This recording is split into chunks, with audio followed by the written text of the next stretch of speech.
Casting Call, bienvenue sur le podcast de la rédaction de casting.fr qui révèle ta vraie nature. Ici, on va parler casting, témoignages exclusifs, des rencontres avec des professionnels, les clés et les secrets pour devenir un artiste et surtout, en vivre. Casting Call, c'est ton nouveau coach audio qui te permet de poser ton premier pas sur ton chemin de l'éveil et de la réussite. Ose enfin devenir celui dont tu rêves. Bonjour, je suis Soledad Franco, bienvenue sur le podcast de la rédaction de casting.fr, Casting Call. Aujourd'hui, j'ai le plaisir de recevoir un homme ultra médiatisé, un homme du PAF, auteur d'un livre personnel et engagé, un homme parfois comédien, il incarne des années d'audimat explosif et pourtant sa fraîcheur et disponibilité persistent, son authenticité, c'est ce que j'aime chez nos invités et vous le savez. Ici, on parle vrai, on parle de passion et de courage, alors qui de mieux que Christophe Beaugrand pour en parler. Bonjour Christophe. Bonjour Soledad, merci beaucoup, ça me touche beaucoup. Je suis très ému par cette petite entrée en matière, ça commence bien. Christophe, la devise de ce podcast est « Ose devenir celui dont tu rêves ». Alors, qu'en est-il pour toi ce printemps 2023 ? J'ai la chance d'avoir réalisé énormément des rêves de gosse que j'avais, effectivement, que ce soit des rêves personnels ou des rêves professionnels. Et c'est vrai que quand un jeune me pose la question et me demande comment il faut faire pour faire ce métier, etc., je lui dis surtout ne te mets pas dans la tête que ça marche avec le piston. C'est pas vrai, ça marche avec le boulot, avec la passion et que souvent, il faut y croire un peu plus que les autres. Il ne faut pas écraser les autres, mais il faut montrer qu'on y croit un peu plus que les autres et surtout jamais lâcher. Finalement, au bout d'un moment, tu te rends compte que ceux qui arrêtent en cours de route, c'est qu'ils n'étaient pas assez motivés, qu'ils n'ont pas réussi à se remettre en selle après des échecs. Parce qu'il y en a toujours, mais il faut continuer. Quand on est mu comme ça, quand on est motivé par une passion qui vous dévore finalement, je suis convaincu qu'on peut y arriver. LCI, RTL, Europe 1, TF1, Canal+, plus précisément 50 Minutes Inside, Ninja Warrior, de la bataille des coupes, Secret Story. Bref, tu n'es pourtant pas si vieux et quelle carrière déjà. Ah, quand même. En lisant ton livre Fils à Papa, je découvre que déjà à 10 ans, tu rêvais de télé. Raconte-nous. Oh oui, je crois même avant. Quand j'étais gamin, effectivement, j'étais un petit garçon assez solitaire et je regardais beaucoup la télévision. Les dessins animés, les séries, même les émissions, même gamin, je regardais des émissions de débat politique qui me passionnaient, je comprenais pas tout, mais je voyais ces gens s'engueuler, ça m'amusait beaucoup. Je regardais les émissions de Dorothée, les émissions de Jean-Pierre Foucault, etc. Et c'est vrai que j'ai très vite eu envie d'aller de l'autre côté de l'écran. Je me disais, la vie, elle a l'air très jolie de ce côté-là de l'écran et j'aimerais bien. Et puis c'est vrai que comme j'étais un petit garçon assez solitaire, c'était un peu mes amis à la télé. Et finalement, c'était un univers qui m'apparaissait, alors je pourrais en parler, mais qui m'apparaissait de l'extérieur très bienveillant. C'est pas toujours la réalité, mais c'est moins malveillant que ce qu'on pourrait croire. Mais en tout cas, oui, je me suis très vite projeté. Et j'ai très vite, je me suis dit dans ma tête que je ferais ça. Et en fait, ce qui est assez marrant, on me posait la question l'autre jour, et on me disait, mais si ça n'avait pas marché, qu'est-ce que tu aurais fait ? Et bien, j'en sais rien. J'ai jamais eu de plan B. Dans quelle famille as-tu grandi ? Est-ce que tes parents venaient du milieu de la télé ou un milieu artistique ? Pas du tout. Ma maman était une maman au foyer, j'avais une grande sœur et mon père était cadre commercial dans une société Alcatel, il vendait des câbles. Un papa plutôt strict ? Ouais, plutôt carré, strict et c'était pas du tout des gens expansifs, mes parents. Moi, j'étais le seul de la bande qui était un peu plus expansif. J'ai fait des cours de théâtre quand j'avais une dizaine d'années, j'ai commencé et c'est vrai que je dénotais un peu dans l'environnement familial, mais j'ai la chance d'avoir des parents qui étaient très aimants et très encourageants, donc ils m'ont toujours soutenu, suivi et accompagné dans toutes mes envies, en me disant toujours il faut que tu continues tes études, que tu aies un bagage d'études au cas où. Mais c'est vrai que j'avais jamais effectivement prévu de plan B. Pour moi, c'était ça et puis c'est tout. C'était pas possible autrement que je ne réussisse pas ça. Mais tu avais même une télé dans ta chambre. Tu avais réussi à convaincre à 10 ans. Ouais, j'avais dit ça. Je sais, c'est pas bien pour les parents qui nous écoutent. Elle était en noir et blanc. Donc, c'était une autre époque. C'était une vieille télé en noir et blanc. Il n'y avait que 3 chaînes. Avec une petite molette. Il n'y avait même pas les boutons de mémoire pour les chaînes. Si tu voulais changer de chaîne, il fallait tourner comme les vieux postes de radio. Donc ouais, non, c'était à l'ancienne. Mais en tout cas, cas, déjà là, tu savais que tu voulais travailler à la télé. Ah ouais, j'étais persuadé de ça. Je voulais travailler à la télé, à la radio. J'écoutais la radio aussi. Et c'est vrai que j'ai commencé, en fait, la première fois que j'ai vraiment eu l'impression de commencer à travailler, entre guillemets, moi, tous les mercredis, j'allais acheter tous les journaux qui sortaient pour enfants au kiosque. Et un jour, je tombe sur un journal qui s'appelle Nous les enfants, qui est un magazine fait par des enfants, qui avait été créé par une gamine à l'époque, avec ses parents qui l'avaient suivi dans ce projet. Et du coup, je leur ai, sans que ma mère le sache, je leur ai écrit, je faisais du dessin, je leur ai envoyé des bandes dessinées, je leur ai envoyé des articles. Et là, du coup, ils m'ont dit, bah voilà, on t'embauche. Et ma mère s'est retrouvée à aller m'accompagner. Moi, j'étais dans le 91, elle m'accompagnait à Saint-Mandé. C'était à Saint-Mandé, du côté de l'Est de Paris. Voilà. Et ta première expérience journalistique. Exactement. Et ce qui est assez marrant, c'est que c'est à ce moment-là que j'ai fait, du coup, ma première télé, parce que ce journal-là, qui s'appelait Nous les enfants, a été mis à la une dans une émission qui s'appelait Tous à la une avec Patrick Sabatier. Et je me suis retrouvé à faire une première télé à 14 ans pour promouvoir ce journal qu'on faisait. On était une dizaine d'invités.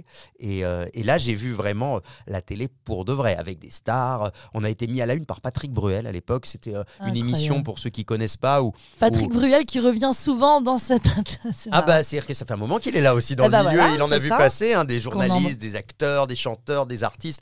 Et c'est vrai que cette émission-là, l'idée, c'était mettre à la une des anonymes avec des célébrités qui les parrainaient. Donc Patrick Bruel a dit, tiens, un jour, je suis tombé sur ce journal. Je crois que c'était pas totalement vrai, mais c'est pas grave, c'était comme ça que c'était présenté. Et c'était présenté par Patrick Sabatier, qui était animateur star à l'époque.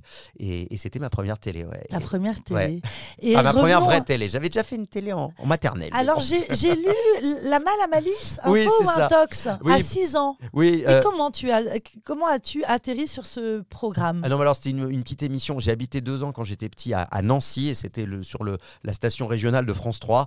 Juste, ils invitaient des classes, et en fait, avec ma classe de maternelle, j'avais été invité. Donc, on ne parlait pas particulièrement de moi, mais j'avais été invité. On avait participé à un petit truc avec des enfants, mais bon. Ce qui est intéressant, c'est de voir que la télé, quand même, était autour de toi. Ouais, vraiment. Moi, j'ai pas souvenir que la télé était autour de moi quand j'étais petite. Là, ça a été le hasard, mais c'est vrai que j'étais en maternelle, donc j'étais vraiment tout petit, dernière année de maternelle, donc je vais avoir 5 ans. Et quand on sait que le hasard n'existe pas.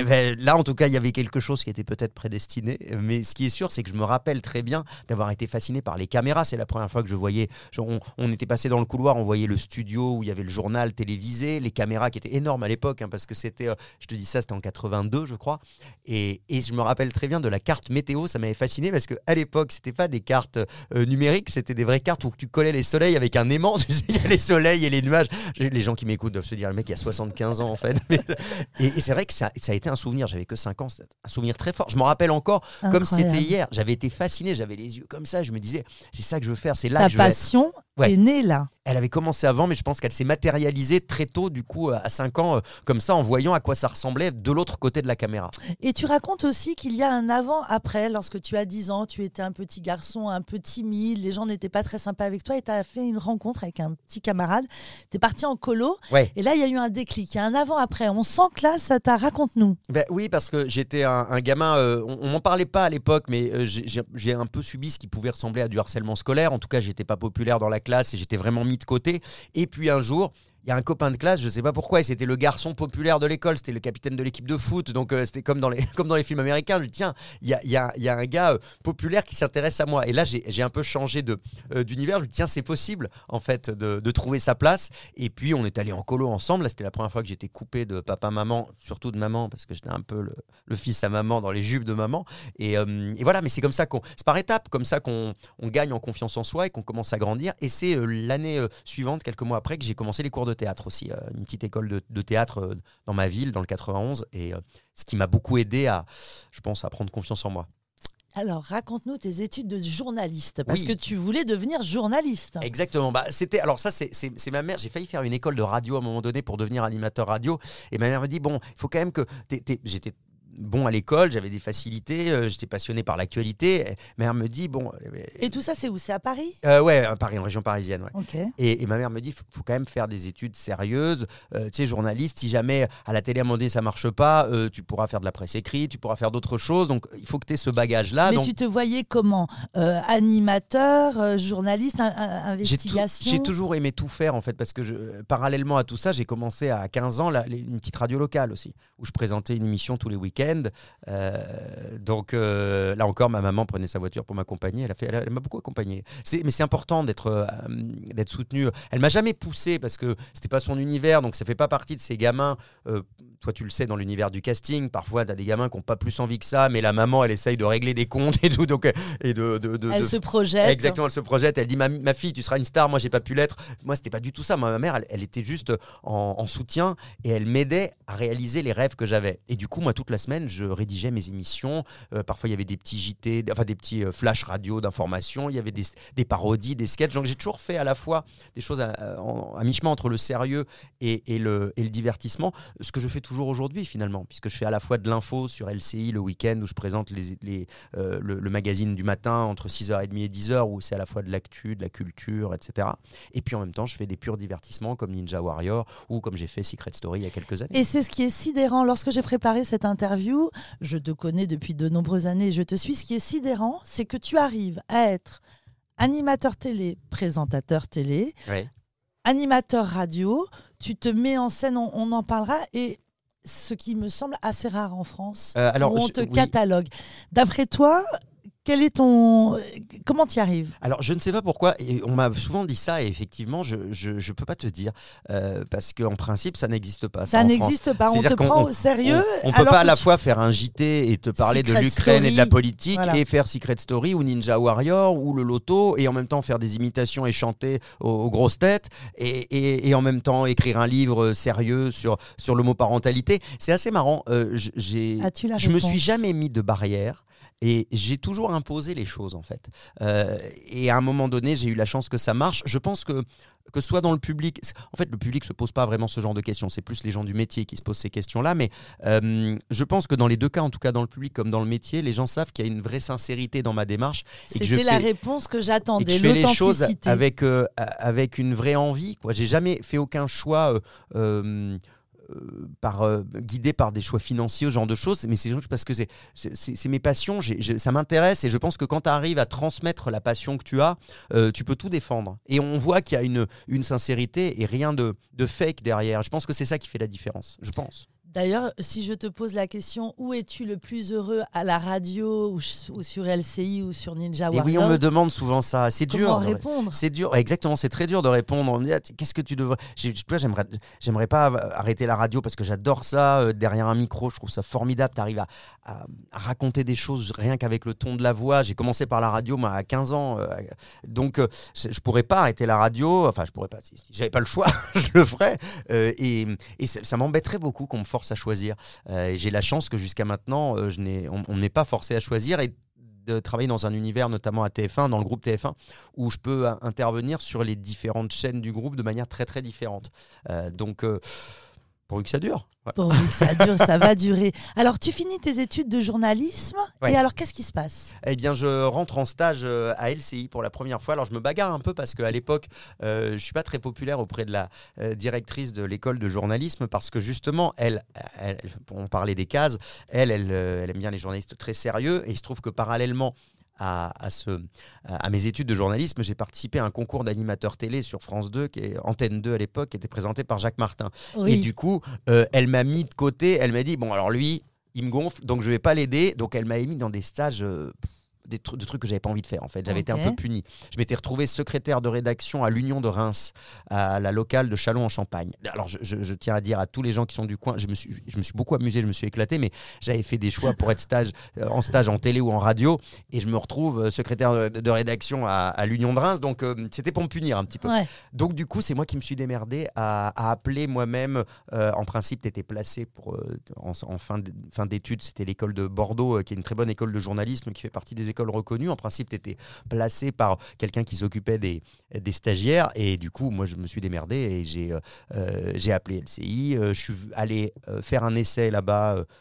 Ça s'est bien passé. Heureusement, mais dans cette école, ça a été dur parce que mon prof de télé, par exemple, m'avait dit que il m'avait dit franchement, fais autre chose, c'était vraiment pas fait pour faire de la télévision.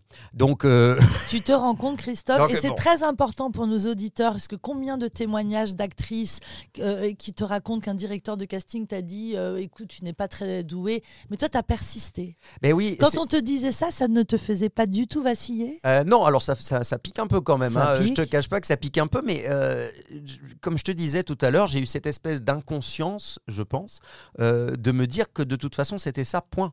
Donc, il fallait que ce soit ça. Et ça a été ça. Mais c'est vrai que quand tu as ton prof de télé, quand tu as réussi à réussir à rentrer, à passer un concours dans une école de journalisme reconnue, il y en a 8 qui sont reconnus par la profession, je crois qu'il y en a 9 maintenant. Franchement, tu as déjà posé des jalons, tu as acquis une étape qui a été franchie, et qu'on te dit ça, on te casse un peu le rêve, tu te dis, alors ça veut dire que c'est peut-être pas mon truc finalement, mais tu y es allé quand même. il faut y aller. Tu n'as pas lâché. On continue de se prendre des baffes, hein, moi, tout le temps, mais il faut s'accrocher. Dans ton livre, tu racontes la méchanceté des réseaux sociaux. Les réseaux sociaux n'existaient pas encore. Ah oui. Ça aurait été beaucoup plus difficile dans l'absolu. J'étais un grand lecteur, je pense que j'aurais pas lu beaucoup de livres si les réseaux sociaux et les téléphones portables avaient existé quand j'étais gamin, parce que je pense que je serais devenu accro très vite. Je le suis aujourd'hui, trop sûrement. Et c'est vrai que c'est pas toujours ce qui rend le plus intelligent. Quand on est médiatisé comme toi, tu le gères les réseaux sociaux, oui, j'ai directement. Oui, je le gère parce qu'on m'avait proposé à un moment donné à TF1 que quelqu'un m'aide. Et moi, je ne voulais pas donner mes codes de réseau à qui que ce soit, parce que je trouve que c'est mentir aux gens qu'il y ait une réponse sur les réseaux qui apparaissent et que les gens pensent que c'est toi qui as répondu alors que tu ne sais même pas ce qui a été répondu par un community manager. Moi, ça me plaît pas du tout. Donc, je les gère moi-même. Parfois, les réponses mettent un peu de temps à arriver, mais quand il y a une réponse qui arrive, pour ceux qui nous écoutent, s'ils m'envoient un message, ce sera toujours un mot qui a été écrit par moi, ça c'est sûr. Il n'y a personne d'autre qui gère ces choses-là à ma place, et je trouve que c'est extraordinaire le lien direct que tu peux avoir avec les gens. Mais évidemment, tu en as du coup qui en profitent pour te vomir toute leur haine à la figure. Donc voilà, il faut se blinder, il faut bloquer parfois, et puis porter plainte aussi. Là, j'ai un procès qui arrive très bientôt, là, le mois prochain, de quelqu'un qui m'avait harcelé de manière très agressive, mon petit garçon et moi notamment, sur les réseaux sociaux. Et à un moment donné, il ne faut pas accepter. Mais après, ça peut être formidable, les réseaux. C'est une proximité incroyable et un feedback direct avec ce que tu proposes comme boulot. Parfois, tu proposes quelque chose et tu te rends compte, en fait, quand tu vois les réactions, quand il y en a plusieurs, en tout cas, quand tu te rends compte qu'il y a quelque chose, tu te dis, bon, bah voilà, la blague que j'ai voulu... là, ça n'a pas été compris tel que j'avais voulu l'exprimer. Donc, à un moment donné, tu te remets en question et c'est comme ça que tu avances. Christophe Beaugrand, tu es une célébrité de la télévision et de la radio.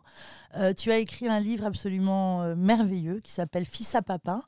Et on est en train de parler de cette médiatisation, du risque, des réseaux sociaux et de ce que ça peut apporter. On peut même avoir la trouille. Moi, je ne suis pas du tout à ton niveau, mais il m'est arrivé qu'on m'écrive, qu'on prenne ma photo. Ça fait peur. Et tu as osé écrire une histoire très personnelle. Tu parles de ton mariage avec ton amoureux Ghislain. Tu parles de toute cette démarche de GPA. Un homme engagé, et ben moi je te dis bravo, parce que est-ce que tu n'as pas eu peur que ça entache ta carrière? Et ben voilà la réponse que j'attends de toi, c'est-à-dire dis-moi si à un moment tu t'es dit non, vaut mieux pas que j'en parle. Alors, c'était avant en fait, je me suis posé cette question-là, pour tout te dire, cette question-là par rapport à ma carrière, je me la suis posée au moment où on m'a proposé, donc c'était il y a longtemps, il y a presque 20 ans, qu'on m'a proposé de présenter une émission sur Pink TV, qui était la première chaîne gay en France. Elle n'existe plus aujourd'hui, enfin je crois qu'il n'y a plus que des films porno. Moi, je n'avais pas été embauché pour ça. Moi, je présentais un talk show tous les jours, et j'étais tout jeune, c'était il y a 19 ans, j'avais 27 ans. Et on me propose ça, j'étais sur LCI à l'époque déjà, je commençais à faire des remplacements de JT, donc dans un rôle très sérieux, et on me propose ça, où je me dis, bon bah voilà, c'était il y a quasiment 20 ans, donc c'était pas la même facilité qu'aujourd'hui, on parlait moins d'homosexualité. Je me dis, bon, c'est à double tranchant, soit on veut plus tellement entendre parler de moi parce que je vais passer pour, entre guillemets, le PD de service, et ça va me fermer des portes, soit c'est le contraire, et à un moment donné je l'ai senti, j'ai eu envie de le faire, et dès lors en fait j'étais pas connu à l'époque, parce que j'avais commencé à faire juste quelques JT sur LCI, donc j'étais vraiment pas très connu, et au moment où cette chaîne est sortie, il y a eu beaucoup de médias Donc pour la première fois, on s'est mis un peu à parler de moi publiquement. J'ai eu des petits articles dans des journaux. Alors qu'est-ce que tu faisais sur cette Je chaîne ? présentais un talk show quotidien. Ok. C'était un peu l'équivalent de grand journal, tu vois, Ok. avec des chroniqueurs et une Mhm. co-présentatrice. Et ça traitait de l'actu LGBT, etc., avec des invités people. Donc ça a été une école formidable. Et le truc, c'est qu'effectivement, là, je me suis dit... c'est comment dire, qui tout double en quelque sorte. Et puis ensuite, du coup, j'ai été connu d'emblée comme étant homo, donc j'ai jamais vraiment fait mon coming out, ça faisait partie du package entre guillemets. D'accord. Et après j'ai continué mon travail, j'ai présenté cette émission pendant 2 ans. Après ça s'est arrêté pour des raisons financières, ils n'avaient pas assez d'abonnés parce que c'était une chaîne qui fonctionnait comme Canal, une chaîne à péage, et où il n'y avait pas assez d'abonnés pour que ça continue. Mais j'ai appris énormément et du coup les choses se sont faites entre guillemets naturellement. C'est ce que je disais tout à l'heure, c'est un peu comme le mélange des genres, c'est quelque chose que j'ai imposé entre guillemets. Ça faisait partie du package, c'est arrivé comme ça, donc il fallait faire avec. Et ensuite, pour le coup, c'est devenu un véritable engagement public. Et ça a été un choix avec Ghislain aussi de médiatiser notre mariage en 2018. Mhm. Et puis ensuite, on a annoncé la naissance de notre petit garçon. Et j'ai vu, avec tous les messages que j'ai reçus, j'ai vu à quel point ça pouvait servir notamment à la jeune génération. Donc c'est totalement, non seulement j'ai pas hésité, mais je l'ai même, avant de parler de ce dont on parle là, d'homoparentalité, etc., mais je l'ai fait vraiment sciemment en me disant que j'avais un rôle à jouer peut-être dans la société, à contribuer. En tout cas, je suis pas, évidemment, Que ta médiatisation et ton audimat servent à quelque chose. Exactement, j'ai pas la prétention de pouvoir tout changer, mais ça peut être une goutte d'eau, ça peut aider à faire réfléchir les gens, et si jamais ça peut faire en sorte d'apaiser les relations dans la société, dans les familles parfois, de susciter des discussions parfois, et avec tous les messages que je reçois, je me rends compte que c'est le cas souvent, et ben c'est formidable. Et comment tu as eu l'envie d'écrire ce livre Fils à papa ? Alors c'est marrant parce que j'avais commencé à écrire des choses tout au long des démarches, parce que c'est un processus qui est très long. Toi qui as lu le livre, tu lu à quel point il y a plein d'étapes, c'est compliqué. Puis mais je comptais pas publier en fait ça. Et puis un jour, Tu l'as écrit avant ou après la naissance de Valentin ? Je l'ai écrit après la naissance de Valentin. Okay. Mais il y a des choses que j'ai écrites pendant le processus, mais juste pour me souvenir, voilà, pour avoir. J'aime bien écrire, donc j'avais un petit fichier dans mon ordinateur où je notais des choses. Je notais des choses sur mon portable de temps en temps, des petites phrases, des trucs qui me trottaient dans la tête. Et puis un jour, j'ai un éditeur qui m'a contacté, qui avait lu une interview que j'avais donnée dans Gala et qui m'a dit ça fait longtemps que je cherche à publier un témoignage sur la GPA, votre famille me touche beaucoup. J'ai hésité là, mais pas tant pas tant par rapport à mon image, mais je me dire est-ce que ce sera pas trop impudique, tu vois, c'est plus ça. Je veux dire, est-ce que je vais pouvoir, et puis on a discuté, il m'a dit si tu veux, je peux te mettre en relation avec un journaliste, un co-auteur, tu discutes avec lui, puis il va écrire. Je dis mais alors non, parce que c'est tellement personnel, c'est tellement intime, que c'est la même chose que ce que je disais pour les réseaux sociaux. Chaque mot qui sont écrits dans ce livre, c'est moi qui les ai écrits, sous-pesés, etc. Donc je lui ai dit écoute, je vais écrire 3-4 chapitres pour que tu me dises ce que tu en penses. Si tu penses que en termes d'écriture ça te convient et que tu penses que ça peut être publié, on y va. Si jamais ça te convient pas, on fera rien, parce que moi je veux pas que quelqu'un d'autre écrive ça à ma place. Là encore, j'aurais l'impression de mentir aux gens, et moi la sincérité c'est un truc qui est le point de départ du rapport que j'ai avec le public. Donc pour moi c'était pas négociable. Et du coup, voilà, ça s'est bien passé, et j'ai raconté beaucoup plus de choses que ce que je croyais en fait. Ouais. Des choses beaucoup plus personnelles que ce que je croyais. Le livre est absolument merveilleusement intimiste, intelligent et enfin, merci, ça me touche. Et ce qui est intéressant, c'est que ça éveille à la pensée. Le regard change. Mais oui, j'ai voulu essayer de faire comprendre aux gens. Il y a beaucoup de caricatures ou de stéréotypes qu'on peut lire sur les mères porteuses, et j'ai essayé de faire comprendre aux gens à quoi ça pouvait ressembler vraiment un parcours. Je dis pas que c'est toujours comme ça, que c'est toujours idyllique. Nous, ça s'est super bien passé, mais je voulais que les gens comprennent quelles étaient les étapes par lesquelles on est passé avec mon mari, que ça a été compliqué, que ça a été long, qu'il y a beaucoup de garde-fous. Voilà, pour montrer que c'est pas. Je lisais où mon petit garçon est né. Des messages très violents du genre vous avez acheté un enfant sur internet, ce genre de choses, et du coup je pense que c'est important, et pour lui aussi ça me tenait vraiment à cœur que personne ne lui vole son histoire en écrivant des choses, en disant il y a des messages qui ont été écrits en disant qu'on avait utilisé une femme comme une esclave, etc. Et Witness qui a porté notre garçon, c'est devenu une amie. Métier de journaliste. Exactement. Justement. Je voulais du concret, de la vérité, exactement. Parce que ceux qui parlent comme ça, ce sont des gens qui ne connaissent pas. Donc effectivement, ton travail a été comme un reporter, raconter Exactement. la vérité. C'est ce que j'ai voulu faire en tout cas. Et c'est vrai que là, notre histoire continue avec Whitney et Jacob, son mari. Donc, parce que là, on les a invités, on doit les voir depuis longtemps. Ils viennent enfin au mois de juin à la maison pendant une semaine à Paris. Et ils vont revoir Valentin. Ils sont hyper contents. On s'envoie des messages tout le temps. Donc, c'est pour montrer à quel point on n'est vraiment pas dans un rapport marchand, entre guillemets. C'est une vraie histoire qui se crée entre deux familles à 6000 km l'une de l'autre. Donc, c'est ça que j'essaye de faire comprendre aux gens pour faire tomber les clichés et qu'ils voient ce à quoi ça peut ressembler. Et je me rends compte qu'avec tous les retours qu'on a eu, même dans les émissions que j'ai pu faire, même tous les gens n'ont pas lu le livre, évidemment, il a très bien marché, mais tous les gens n'ont pas lu le livre, mais il y a plein de gens qui ont vu des interviews. Il y a l'émission qu'on a faite chez Faustine Bollard qui a été rediffusée à plusieurs reprises. On a fait les maternelles aussi. On a fait l'émission de Ruquier. On avait fait Quotidien aussi. Il y a plein de gens qui en ont entendu parler et que ça a contribué à faire bouger les choses. Ça contribue à faire changer les choses et en même temps, tu prends le risque de t'exposer à des choses extrêmement violentes comme les 12 cœurs par exemple. Ça a été assez compliqué de participer à cette émission. Oui, il y a une émission. L'émission était super, mais il y a eu des réactions. C'est une émission qui était en clin d'œil. C'était un prime spécial présenté par Jean-Luc Reichmann sur la Saint-Valentin. Et ils ont décidé d'inviter plusieurs couples de personnalités. Il se trouve qu'ils m'ont invité avec mon mari Ghislain. Donc on était un couple homo. Et là, il y a eu des messages horribles en disant évidemment il y a des gens qui ont appelé à boycotter l'émission parce qu'ils trouvaient ça intolérable qu'il y ait un couple de garçons dans une émission en prime time sur TF1. Et voilà, et à un moment donné, effectivement, on a donné une bonne réponse et on s'est fait un bisou, juste un smack. Hein. Il n'y a pas eu une espèce d'énorme soupe de langue, tu vois.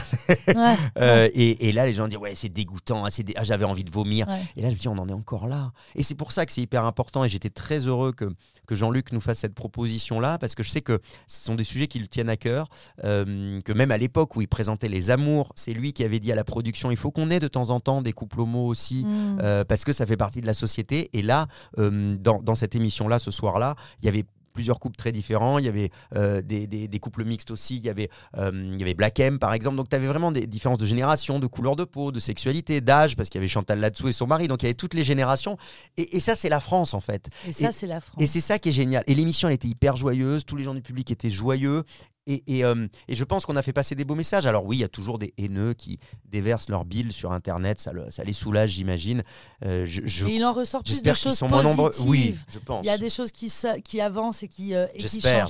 Et c'est ce qui est intéressant de savoir aussi et de comprendre, c'est que tu es extrêmement médiatisé, on te voit à la télévision, mais cet audimat et cette célébrité, tu le mets au service d'un engagement qui est fort courageux. Mais c'est naturel en fait. C'est-à-dire que j'aurais pas. J'ai l'impression. On en revient sur ce que je disais au début sur l'authenticité et la sincérité. C'est qu'à un moment donné, quand tu décides de faire un métier public, il faut donner un peu des choses aussi pour que les gens sachent qui tu es. Parce que tu peux pas être juste ton travail en fait. Tu es un être humain, tu es fait de chair et de sang, tu as des combats, des choses que tu défends, des choses qui t'intéressent. Et moi, c'est ce qui m'intéresse quand je vois des personnalités. Bien sûr que leur travail, ça m'intéresse, mais faut savoir ce qu'ils ont dans le bide, en fait. Tu t'attaches aux gens comme ça, c'est comme ça que tu crées quelque chose avec le public. Ça prend parfois un peu plus de temps parce que on va dire que tu es un peu plus clivant, pour reprendre des adjectifs. Mais au final, le rapport que tu crées avec le public, en tout cas ceux qui t'apprécient, ils savent pourquoi ils t'aiment, parce qu'ils t'aiment pour ce que tu proposes comme émission, mais ils t'aiment pour ce que tu es aussi, pour ce que tu dégages, pour les valeurs que tu défends. C'est hyper important. Et d'ailleurs, là, Ninja Warrior arrive très bientôt. Alors, comment on se prépare ? Je t'avais vu sur Instagram, torse nu. Ah oui, parce que c'est physique, Ninja Warrior. Non, mais le truc, c'est qu'ils sont tous hyper musclés. Alors, du coup, tu te sens vite. Moi, j'ai fait je me suis mis à faire du sport depuis que je présente cette émission avec Denis Brognard et Iris Mittenard. Là. Mais c'est vrai que, oui, il y a un côté... c'est un peu dur quand même, parce que les gens ne se rendent pas compte, mais on tourne de nuit. On tourne à Cannes, parce que c'est en extérieur. Donc, il faut qu'il fasse beau. Donc, on va plutôt dans le sud de la France. On tournerait à Paris, ce serait un peu plus compliqué pour avoir du beau temps. Donc là, il ne faut pas qu'il y ait de pluie, évidemment. Et on tourne de nuit pour la lumière et les effets pyrotechniques parce qu'on est en extérieur, juste à côté du port de Cannes. Donc c'est magnifique. Il y a le fort du Suquet, on est derrière le palais des festivals, il y a les palmiers, etc. Mais du coup, pour les effets pyrotechniques et les lumières, il faut être de nuit. On commence à tourner vers au début, vers 18h30, on a quelques tournages à faire, mais la vraie émission commence à 21h et on tourne jusqu'à 5-6h du matin. Et du coup, pendant 8 jours, parce que c'est à peu près 8-10 jours de tournage, on est en décalage horaire total, puisqu'on termine, là, la finale, on était au lit à 7h. Donc, il y a un côté physique aussi, et il faut garder la pêche, la bonne humeur, et en même temps, on l'a, parce qu'avec Denis, on est très premier degré sur cette émission, dans le bon sens du terme, c'est-à-dire qu'on voit des gens réussir des prouesses physiques incroyables, donc on est vraiment hyper excité et motivé, etc. Mais physiquement, c'est une épreuve à chaque fois. Pour nous aussi. Même si on ne fait pas le parcours, c'est une épreuve quand même à présenter. Il y a des bruits qui courent, info ou intox. Est-ce que tu accepterais de refaire Secret Story ? Ça dépend. Pourquoi pas ? Il y a des bruits qui courent, qui parlent. Mais ça fait un moment qu'il y a des bruits qui courent. Hein, c'est ça, je donne aucune info en fait. Tous les ans, il y a des bruits qui courent. Donc, non, mais moi, j'ai présenté cette émission pendant 3 ans. J'ai adoré présenter cette émission, vraiment. Je l'ai défendue avec passion, parce que vraiment j'adore ce programme et je pense que c'est vraiment le programme premium de télé-réalité. Ça ne peut pas être comparé à d'autres programmes.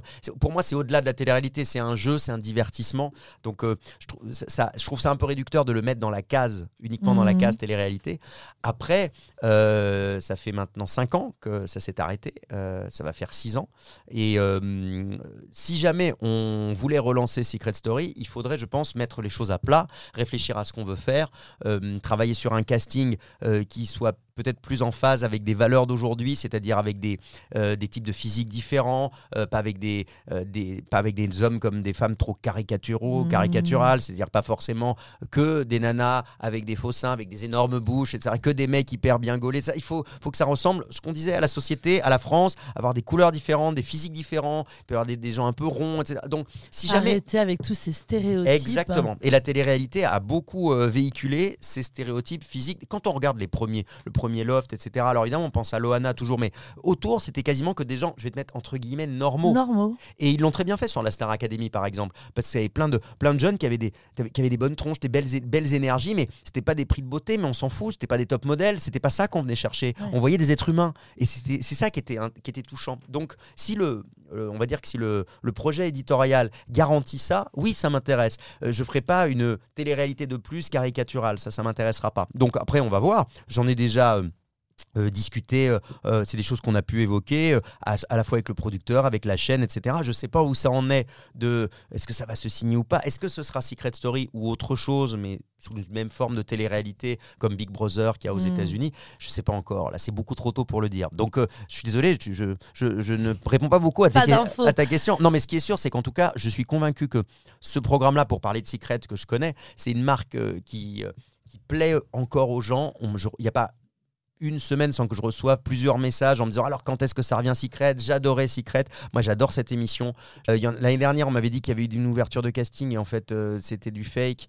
Donc il faut se méfier aussi de ce qui circule parfois. Il y a beaucoup des fois il y a des sites de fans de Secret Story qui envoient des infos comme quoi ça va revenir et ça revient pas toujours parce qu'ils croient avoir des infos parce qu'ils ont vu un truc, ils ont interprété comme un indice, etc. Mais ce qui est sûr, c'est que je trouve que quand tu revois les émissions aujourd'hui, ça reste hyper moderne dans l'écriture, l'habillage, même le générique. Je trouve que ça a super bien vieilli, Secret. Donc je pense qu'on pourrait en faire encore de très belles choses. Donc pourquoi pas ? Est-ce que ça te demande plus ou moins de travail de présenter ce genre d'émission que ce travail que tu fais sur LCI ? Alors c'est différent. C'est marrant, dans la tête des gens, on s'imagine que c'est beaucoup plus sérieux. On imagine que le journalisme c'est plus difficile que le divertissement. Je pense l'inverse, moi. Donc le journalisme c'est quelque chose qu'il faut faire sérieusement et qui est difficile évidemment, mais il y a souvent beaucoup de monde, il y a un rédacteur en chef, il y a toute une équipe, et puis l'actualité... elle t'arrive automatiquement, entre guillemets. Tu traites quelque chose qui arrive. Il y a des grèves, il y a la guerre en Ukraine, il y a une déclaration d'Emmanuel Macron, il y a des déclarations politiques, il y a un incendie à Marseille, ça te demande quand même une culture générale. Ça demande une culture générale, effectivement, mais ça c'est la base. Mais après, les choses sont un peu sur des rails, ça se fait entre guillemets un peu plus tout seul, avec des grands guillemets. En revanche, le divertissement, là, tu es sur une pure création. Il faut réfléchir à comment...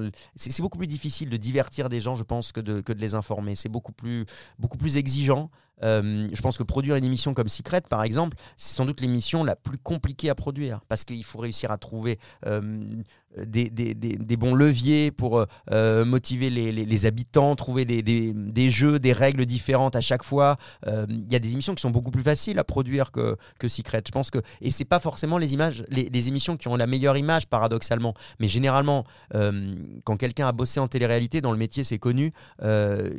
Les gars sont tout terrain, ils peuvent bosser partout parce que c'est un truc très exigeant, très rigoureux. Il faut bosser il faut être dans la rapidité, dans le long terme. Donc moi, j'ai un respect infini pour les gens qui fabriquent du divertissement. C'est vraiment un gros boulot. Si tu devais tout recommencer, est-ce que tu ferais tout de la même façon ?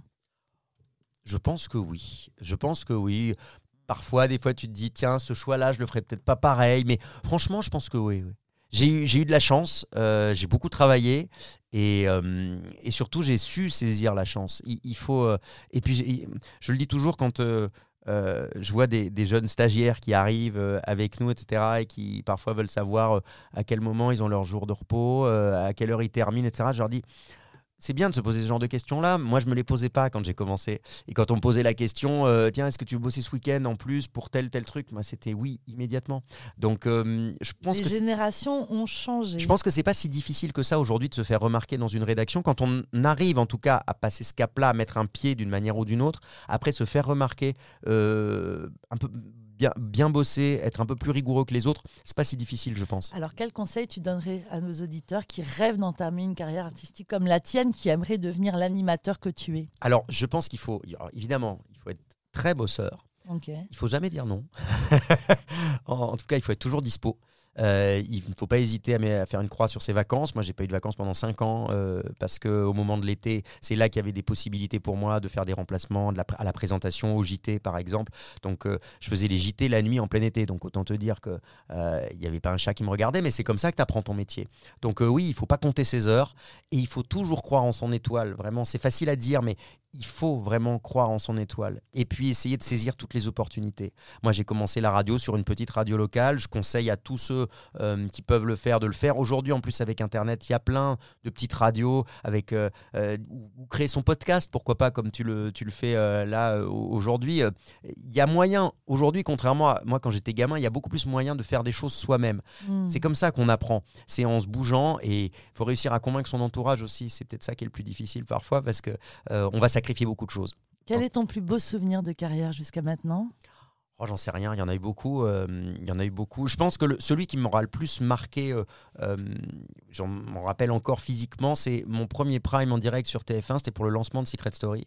Wow. Et où le lancement, j'étais derrière, il y a un grand écran qui se lève avec de la fumée, genre Johnny au Stade de France, tu vois. Et là, j'avais le cœur qui battait comme ça. Et c'était à la fois un stress gigantesque et un pied énorme. Et je me suis dit, ça, ce truc-là, donc tu rêves depuis que t'es gosse, enfin, tu arrives à passer ce cap-là et tu réalises un rêve, quoi. C'est formidable. Et le moment le plus difficile, le plus douloureux, y en a-t-il ? Il y en a toujours. Il y a toujours des déceptions, il y a toujours des moments difficiles. Après, il y a des moments aussi où t'es pas en phase avec ce que tu fais. Je pense que le moment où j'ai été le moins heureux, c'est à un moment donné quand j'ai bossé à Canal+. J'étais à la matinale de Canal. J'ai fait 2 ans là-bas. La première saison, c'était avec Bruce Toussaint, avec qui je m'entendais très très bien et c'était super. La deuxième saison, c'était avec Maïtena Biraban. On s'est pas très bien entendu. J'étais pas très heureux. Je me levais à 3h du mat tous les jours, du lundi au vendredi, et j'étais pas en phase avec ce que je voulais faire. Et il faut pas avoir peur de partir dans ces cas-là. Parce qu'on a la chance d'avoir un métier de passion. Mais si jamais cette passion-là, on l'a plus, on peut devenir aigri. Et il n'y a rien de pire, on le voit dans ce métier, hein. On en voit, que ce soit des comédiens, des présentateurs, des chanteurs.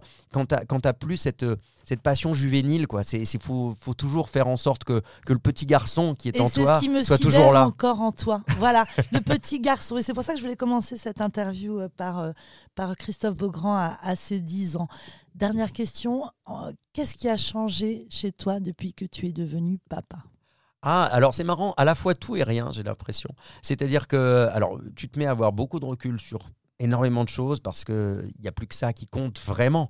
Et rien non plus parce que là encore, je te le disais, j'avais des rêves quand j'étais gamin. J'avais ce rêve de faire ce métier, de devenir animateur, de travailler à la radio, à la télé, ce que j'ai la chance de faire aujourd'hui. Alors, on aimerait toujours faire d'autres choses. Et tu rêvais déjà d'être papa, et je rêvais d'être papa, ouais. Alors ça m'a sidéré. Mais oui, je rêvais d'être papa parce que j'ai pris conscience de mon homosexualité très jeune. Je pense à 6-7 ans, je le savais.